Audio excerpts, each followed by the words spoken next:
Well,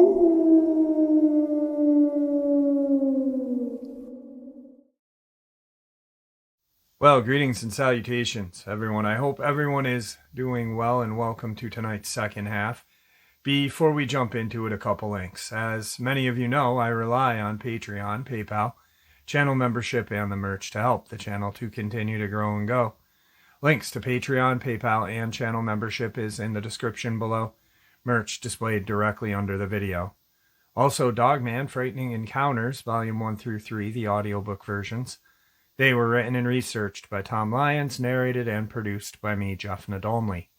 Those audiobooks are available on Audible, Amazon, and iTunes, links to which are also in the description as well. And finally, last but definitely not least, if you'd really like to help support the channel to continue to grow and go, simply subscribe. It does not cost a cent.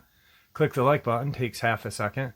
If you don't want to miss out on any of the informative uploads that I put out daily, click that bell icon, and folks, please leave a comment. Why? Well, because all of these things really do help the channel to continue to grow and go, and yes, folks, they do matter. Now, everyone, I have taken far too much of your time. Let's jump into tonight's second half, shall we? All right, everybody, today I have Donald Coleman Jr. back. He's going to share some encounters that happened to other people, some that he had minor involvement in, and some that he has heard over the years. Donald, how are you? Hello, Jeffrey. Thanks for having me back on. No problem. Thank you for coming back on. We had been talking for a while, and you just shared a encounter with me that didn't happen to you, but you had some minor involvement in. Can you share that encounter with the guests, please? Yeah, I'll give you a little inside baseball. When I was on Danielle Stedman's Dogman Diary before my episode got yanked because I gave out some information I shouldn't have, this woman from London, England, on Facebook wanted to be my friend. She's a medium psychic. And I thought, I think I'll take this one. I've never really dealt with them before on anything, and so she and I got to talking, and I asked her, I said, I'm going to give you the coordinates of Tennessee Highway 128 going across Pickwick Landing Dam to Highway 57 to Holiday Hills Road. What is in this area that you can, do your remote viewing? What do you see in this area? And she said, well, right across the street from you in the behind Wind Springs Cove is a Dogman. It's about 7 to 8 feet tall, solid black, about 400 or 500 pounds. And I said, I'll be dog.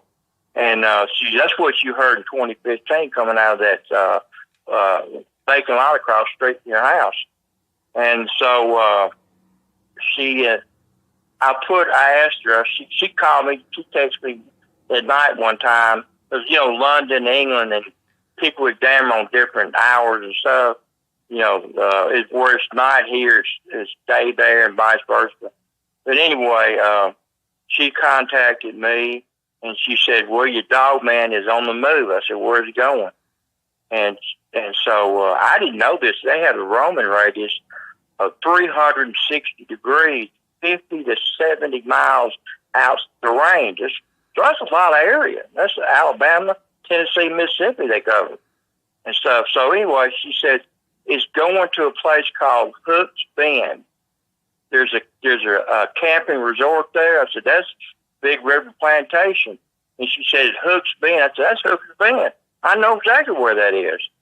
And that's almost up around the Saltillo, Tennessee, on Kentucky Lake, on the Tennessee River.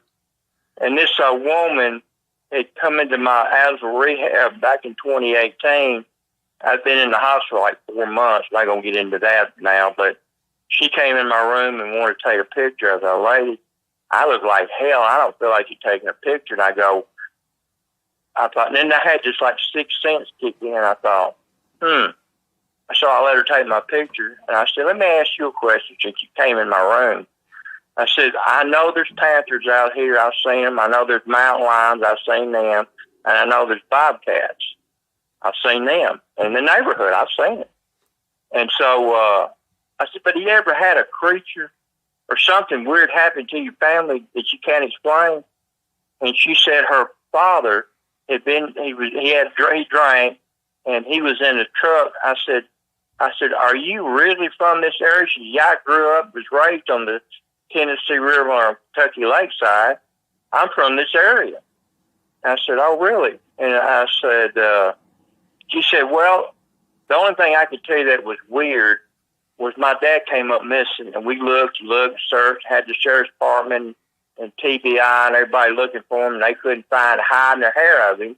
And the bass fisherman got snagged, and he kept pulling, and he pulled up something, and he had some kind of a spotlight that could go in the water, and he spotlighted and saw the tires of the truck that was split upside down. So he called the sheriff's department, and they sent a rescue squad out. And as they got the tag number, they ran it. It belonged to that woman that was interviewing me in my hospital room, named rehab center room, and that was her dad that had flipped over. Sharon Russell told me my Dogman goes to Hooker's Bend, which is up near Saltillo, where this truck was found. And I said, well, what was left of him? She said, from his knee to his breastplate and nothing else. In other words, his legs were gone below the knee, his feet, arms, and legs were gone, and his head was gone. I thought, good night. I thought, I know we got catfish. I know it ain't that big. And there's only one window broken on it. And I looked at her, and I said, I really get a strong vibe to tell you this. And I said, I know information I can't give to you at this time. I'm sorry. But your dad, he did not commit suicide. Something jumped out, chased him. He was running for his life. When these Dogmen come after you, you drop into a primal fear mode, and you act totally different. You just about pee and shit yourself, right there trying to get away from these things. And I'm thinking that's what happened to her dad. When they pulled the truck out, that was all. She was crying. And, I said, ma'am, look, I put my hand on the Bible. I said, look, ma'am, I'm going to tell you the truth. I said, Daddy didn't commit suicide. He ran into the lake by accident. He was trying to get away from something. Because right in that line, from where he was found to where that Dogman that the remote viewer told me fits perfect. That's crazy. That is crazy. But she can't tell law enforcement because they're going to, I don't trust law enforcement in Hardin County. I don't even talk to them. I don't have nothing to do with them or anybody in Tennessee law enforcement or Mississippi. I'm just the way I am. Right. And, well, I was out in the water. We went from Bruton Branch to the beginning of the 10-time waterway, and I said, let's go back. There's too many boats out. It's on a Saturday about 10 days ago or something like that, 2 weeks ago. And I got past Grand Harbor. I told my brother-in-law, Gene Smith, I said, here, take the I want you to drive the boat. And once we got into the Tennessee waters, guess who I saw coming looking right at us was a Tennessee game warden. I said, man, I dodged a bullet that time. Because they pulled me over. I'm in the boat, but you get stopped. Yeah. So yeah. What other encounters that you've heard just, randomly talking to people? Well, the encounter up at Reelfoot Lake, it's up in northwest Tennessee. It's in Obion and Lake counties. It's on the Obion County side.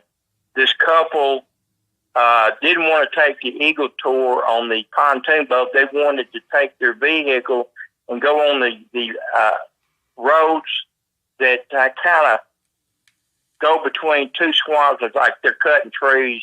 They've got a roadway there that stays dry, but there's swamp on either side. And they that had the 35 millimeter camera, taking shots of the eagle. And they heard a growl or something coming out, and they were running. They saw two dogmen, and they were running for their lives. I mean, they were screaming and hollering, and they got to the car, got inside. Dogman ripped the moonroof completely off, grabbed both of them, and took them both out. And that guy was filming and taking pictures all the time, fighting for his life, but he was shooting the 35 millimeter camera. And they, reported missing, and so they contacted the O'Brien County Sheriff's Department, who then contacted the Tennessee Wildlife Resource Agency, and then they got the TBI, Tennessee Bureau of Investigation, in on it, and they backtracked. They found the guy's car bloody and torn to shreds on the inside, claw marks all down the inside of it, and they did a search of the area.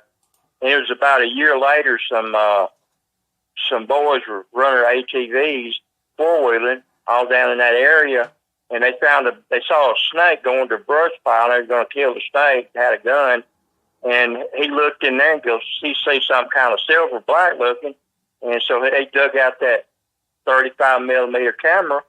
Well, they took it back home. The guy said, "This got a computer chip. I can download this on my computer."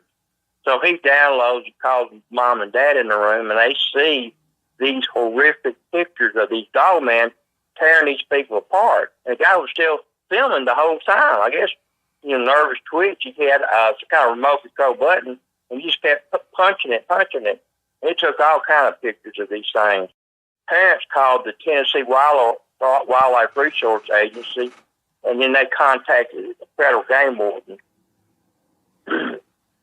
And I think Reelfoot, I know it's a state park there, but somehow the game wardens have jurisdiction over Reelfoot because it's an earthquake lake. And so they went in there to the boys' home and did an interview with them. And then they said, "Well, show us the picture." He goes, "Let me go back there." And the teenager showed him how to get to the pictures. He said, "Will you please leave the room? I need to see them for myself." Well, he saw them, and he pulled the chip out that had the pictures, put in his chip, put it in the computer, and crashed his computer. It wiped out the whole memory of that computer. And he left with we need to take this into as evidence, because this couple's still missing. They've never found the couple. They're still missing. And that boy's out of computer. When the government comes in, especially the federal government, if you're not careful, they can require eminent domain on your property, especially if you're having a lot of these cryptic encounters and stuff, and take your property away from you. So you don't mess with the federal government at all. No. And so that's and then there's another case. These bicyclists were coming out of New Orleans, and they're going to go up on the Great River Road. It's in segments, you can travel on it. And they're on the Tennessee side, going up Great River Road.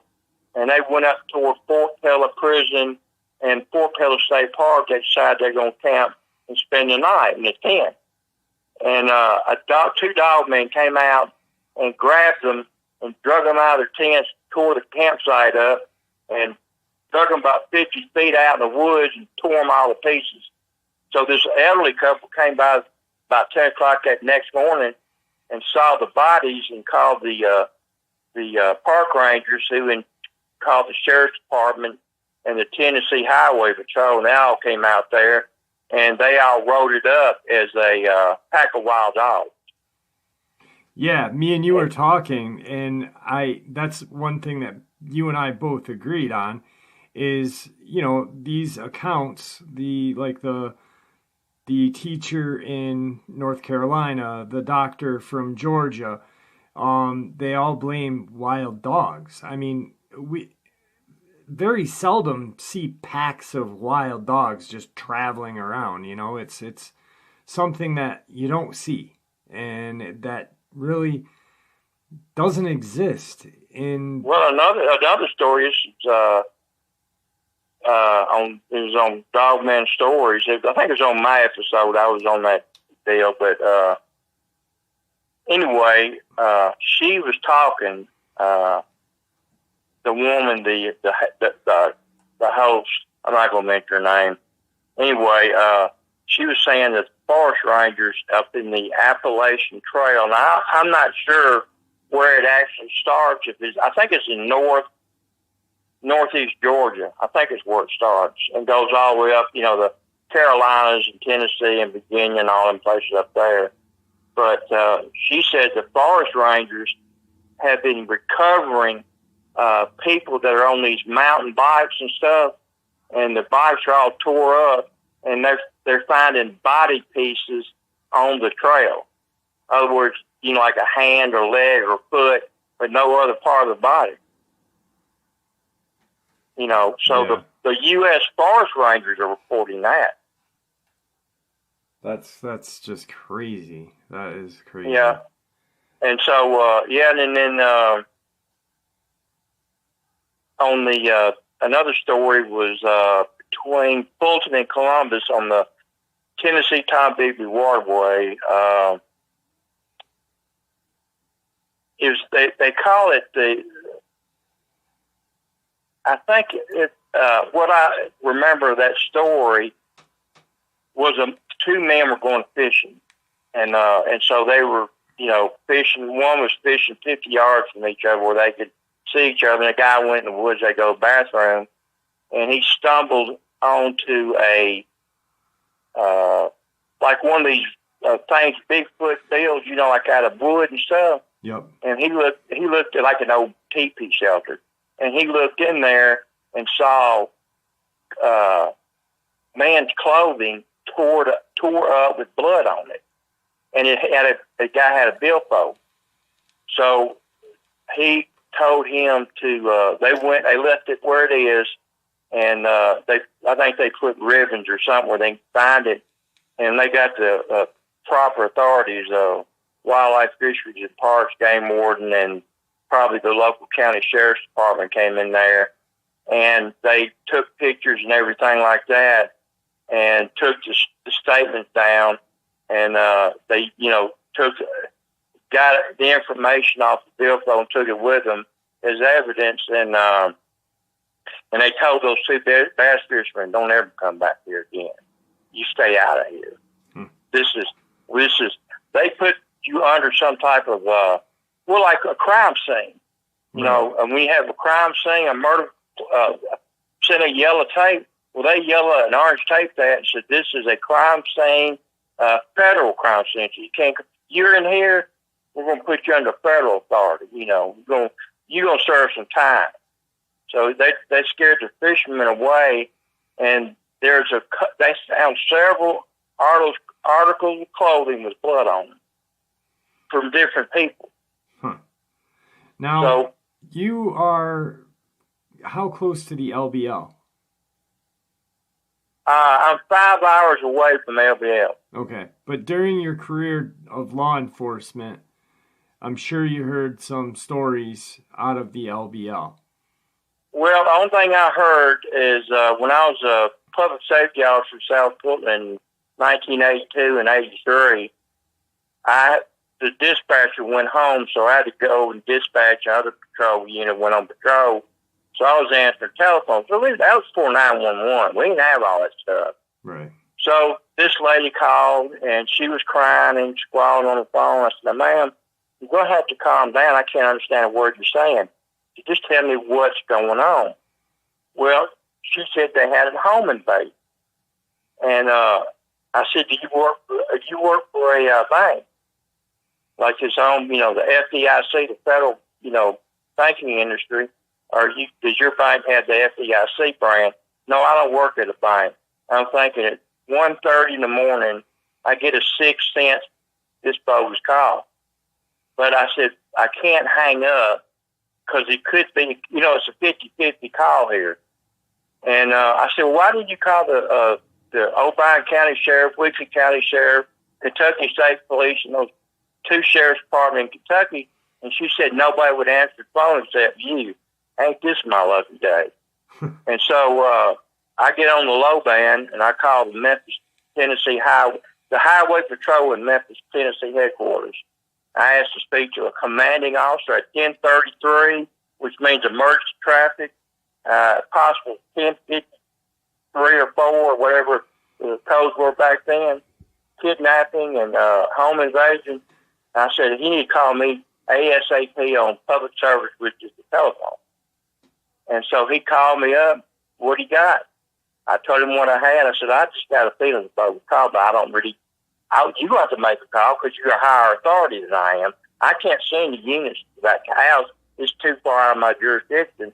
And trying to wake up O'Brien County Sheriff, I could go and beat on the door and they won't come to the door. So, what do you think we ought to do? The first thing he said, how far away is this location from the LBL? And I'm thinking, what the hell has the LBL got to do with this? See, the LBL murders took place in March of '82. This was in December, about December the 11th or something like that. He asked me that question. Well, I didn't find out about the LBL murders till Lon Stryker told me about them in 2015. Right. So that was 3 months before the LBL murders. That was, that's like 7 months before the LBL.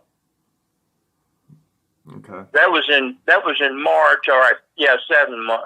No, 9 months. Oh, okay. So this was December of 2000, or December of 1980. This was December 11th, 1982, and the murders happened about the middle of March of '82. And well, if that was December of '82, it'd only be 3 months. So it was December of '83 to be 9 months, right? No, it was December of '82. The murders happened in March of '82. Right, so it was March to December. It was 3 months before. Yeah. Okay. All right. So that's crazy. But anyway, it whatever the time was, that's when the state trooper asked me, and I go, "What's this got to do with that?" You know, it's just you to remember odd things like that because it's like, well, how are we talking about LBL when this lady's crying about his home invasion? I said, well, what do you want to do? It's your call to make. You know, hang up? He said, no. You stay on that line and you call everybody you can.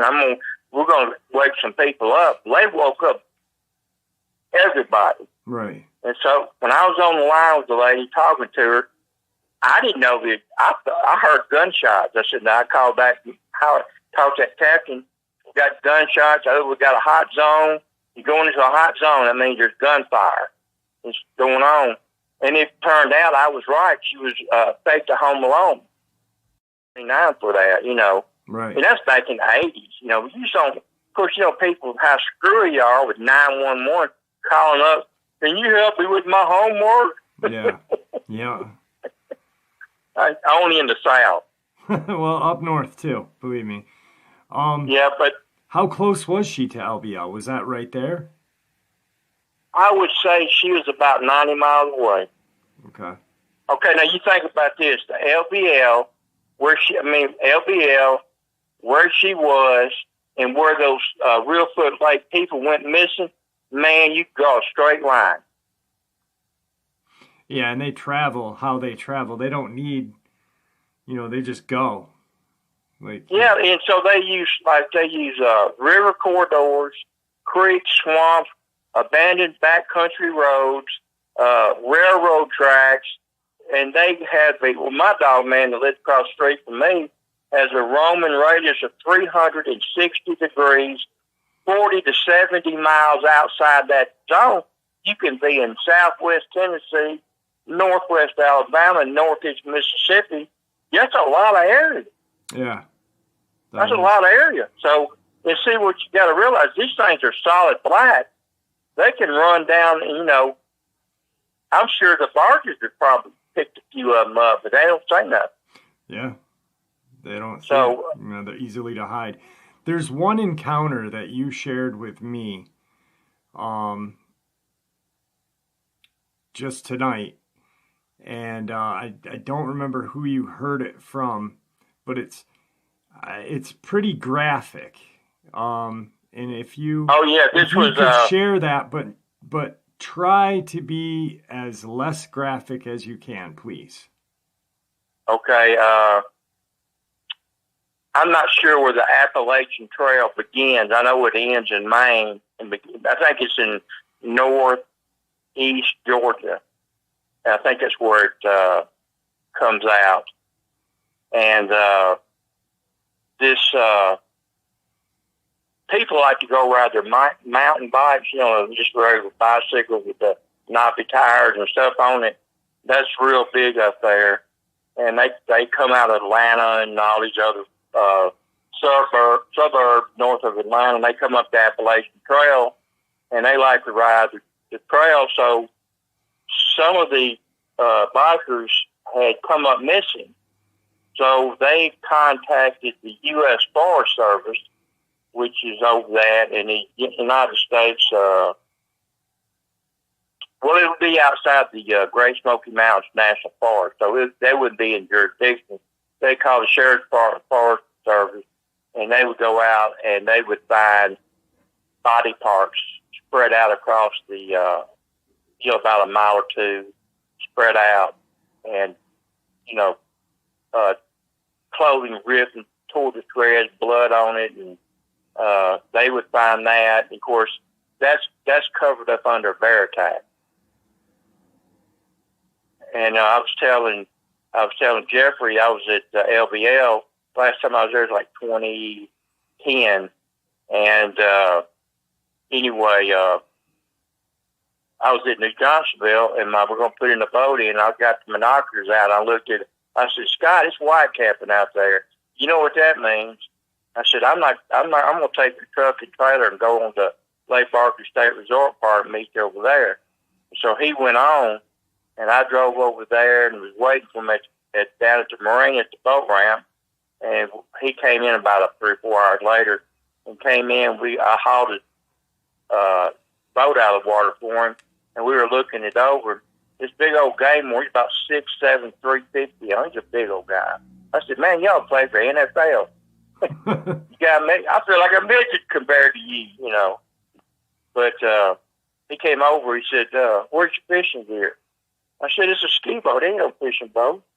He said, what are y'all doing up here? I said, we grew up on Pickwick Lake, so we just want to go sightseeing, see the eagles and stuff like that, and just lay the land. We're not carrying contraband. I mean, we said, go ahead and search the big boat you want to. So he searched it. He said, no, you're clean. I could have told you that. And anyway, he was kind of a grizzly type person. He got on the wrong side of me real quick.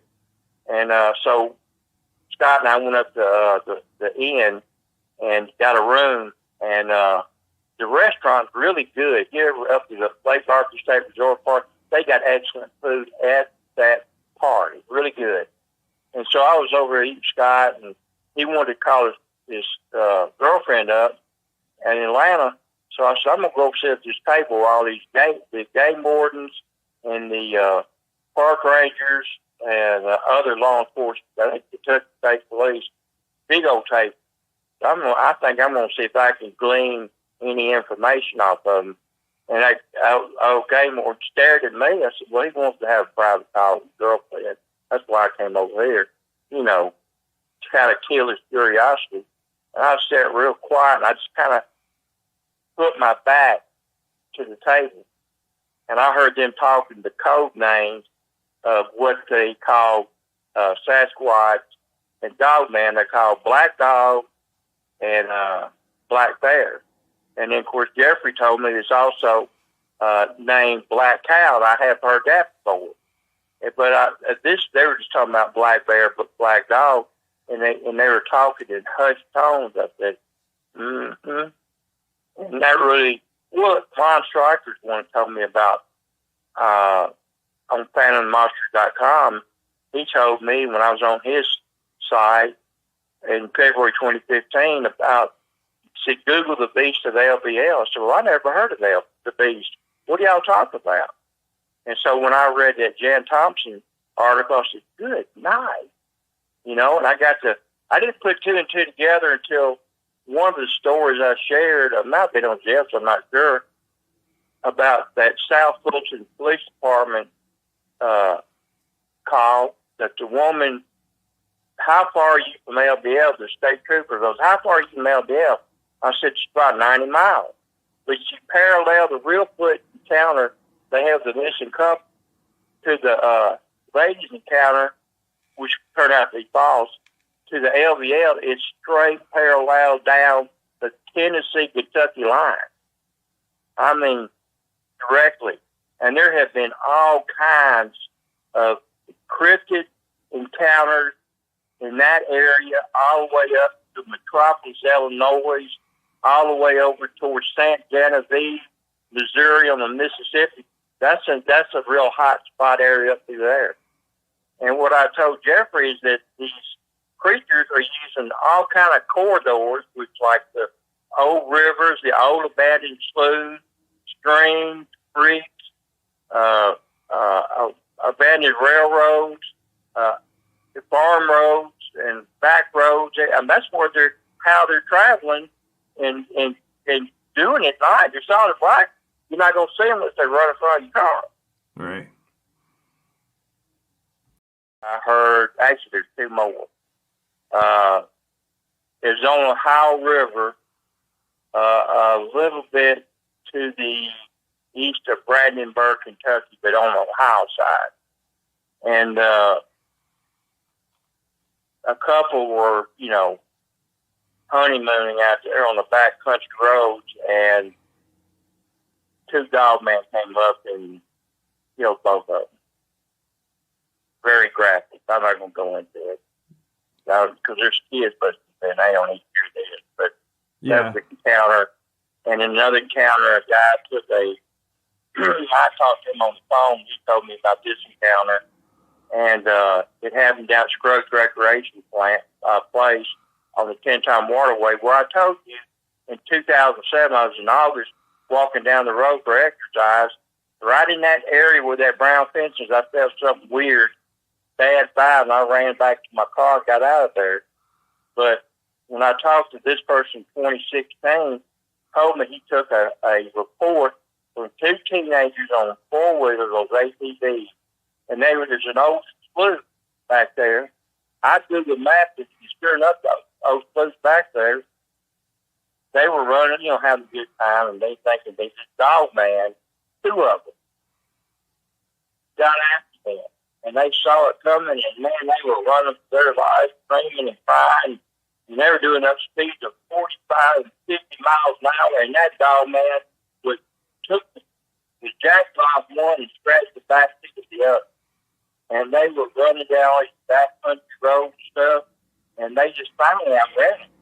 He said they were scared to death. And so the reason this guy took the call, because at that time it was still under federal jurisdiction of the 10-Time Waterway Authority, and they couldn't tell that to local authorities. They get in trouble. So they told a cryptid investigator that story, who referred it to me. So there's all kinds of, there's many stories that don't go, real deep. They're all over the place. Yeah. Like, you take a pepper shaker and pepper over your French potatoes, it's going to hit, be hot, missing point. I live in Wind Springs Cove, off Pickwood Lake. Donald, for some reason, real quick, your phone's breaking up for some reason. Did you do something different? Okay, how's it now? That's good. Okay, I live in southern Hardin County, Tennessee, and on Wind Springs Cove, and anyway.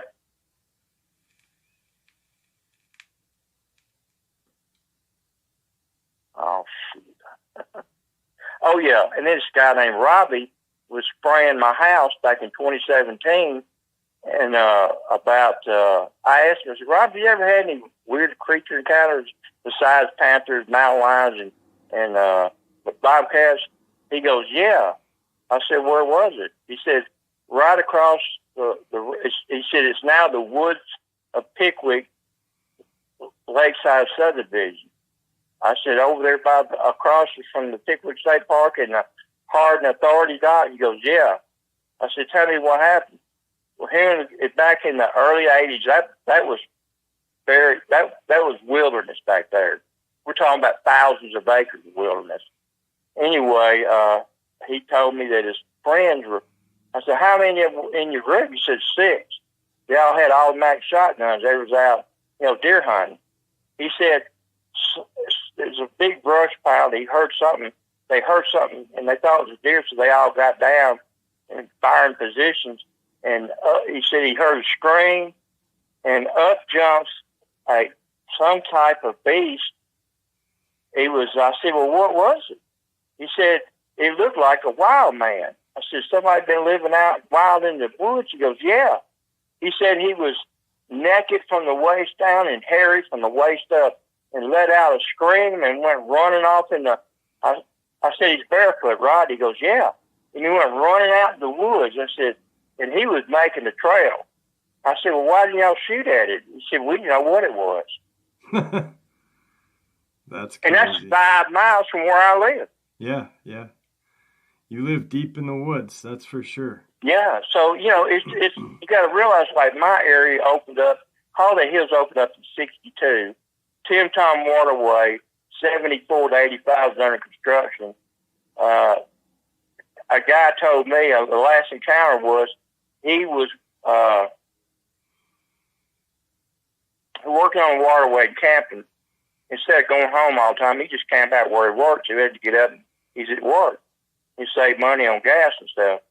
And he had a Dogman encounter. And this thing was kind of an reddish orange fur. But it had the snout looked like the size of an alligator, that size. The teeth were, like that. And it was about 7 feet tall. And it was walking down an old nature trail. And it was eating roadkill. And he happened, he was about maybe a quarter of a mile from it. And he happened to see it and took out his binoculars and got a good look at it. I go, I bet that stopped you from camping on that waterway, didn't he? He goes, "You sure did." Yeah, definitely. So, it's sometimes our exposure to things are not, it's just like 20 minutes here, 10 minutes there, 5 minutes there. My Dogman encounters have been extremely up close. It's caught my attention, but it put me in such primal fear. It took me a long time to reveal it, and who do I reach out to reveal it on? So it took me, the Sasquatch encounter of 81 took 37 years for me to talk about. And then when I talked about that encounter, I went to a behavioral therapist in Savannah, and Miss Sue talked to me. She goes, "Oh, you're making that up. You're just hallucinating." I said, "Man, there ain't no way I can hallucinate what I saw that night." And I said, "I saw it. I was there. You were not." "Well, I don't believe a word you say." I said, "All right." I said, what do you like to do? You like to golf? She goes, "I love it." Do you go out to a country club, or do you go out on these, like down in Myrtle Beach where you got swamps and stuff around she likes to do that. I said, "One of these days, Miss Sue, you're going to see something, and it will blow your mind. Please call me on my cell phone when that happens. I will put you in touch with the right people to share your encounter. Because, man, believe it or not, these things are real. I wish they weren't. None of us do. But they are." Yeah. Donald, it's always a pleasure having you on. Thank you for coming back tonight and just shooting the breeze with me. It was great. Well, thank you for having me. Thank you for the text message. All right, buddy. And there you have it, folks. Tonight's second half. I do hope you all enjoyed it as much as I enjoyed sharing it with you. I'd like to thank you all for supporting the channel. After all, it is your support that keeps this channel growing and going, and what gives us all a place and a chance to share our experiences and theories judgment-free. Everyone's treated with the respect we deserve. Please stay safe, happy, healthy, and ever vigilant, keeping an eye on our children, pets, family, and friends. These creatures are real. These events are real. These things happen and they are dangerous. Share this information with those you love and care about, and it may just help save their lives someday.